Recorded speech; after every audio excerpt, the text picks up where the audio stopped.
আসা মূলত আমাদের প্রথম দাবি আমাদের মেরিট লিস্ট আউট করা। কারণ আমরা 1 বছর যাবৎ ভেরিফিকেশন হওয়ার পরে আমরা আন্দোলনই করে যাচ্ছি, কিন্তু আমাদের মেরিট লিস্ট এখনও দিচ্ছে না।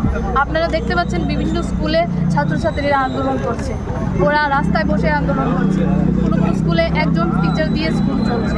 তো এগুলো তো স্টুডেন্টদের ভবিষ্যৎ তো আর কেসের জন্য অপেক্ষা করবে না, আমাদের ভবিষ্যৎও আর কেসের জন্য অপেক্ষা করবে না। আমাদের তো বয়স হচ্ছে, আমাদের বয়স তো আর কেসের জন্য আটকে থাকবে না।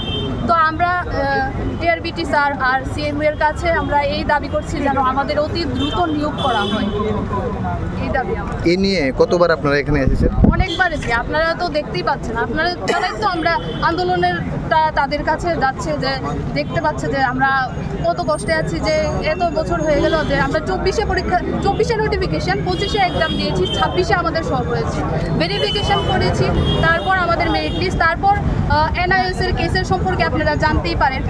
মে মাসে আমাদের মেরিট লিস্ট দেওয়ার কথা ছিল, কিন্তু দেয়নি কারণ এনআইএস-এর কেস হয়ে গেছে। ওখান থেকে কোর্ট থেকে বলা হয়েছিল যে প্রসেসটা স্টপ রেখে তাদেরকে ইনক্লুড করে তারপর মেরিট লিস্ট দেওয়ার কথা। তারপর আমাদের টিআরবিটি থেকে চেয়ারম্যান স্যার বলেছিলেন আগস্ট মাসে দেওয়া। এখন কি হয়েছে যে এখন আরেকটা ওভারলিপিং কেস হয়েছে, যেটা 8জন মরো না 1800 জন মরো, আমরা 1800 জন ক্যান্ডিডেট আছি, 8 জনের জন্য আমাদের সবাইকে আটকে রাখা হয়েছে। এটা কি ঠিক? আপনি বলুন, কোর্ট থেকে যদি স্টে অর্ডার দেয় তাহলে একটা রিক্রুটমেন্ট প্রসেস আটকে থাকে। আপনারা জিআরপিটি বলুন, আরও বিভিন্ন দপ্তর দেখুন যে ওইখানে কেস হয়েছে, কিন্তু রিক্রুটমেন্ট প্রসেস কিন্তু আটকে থাকেনি।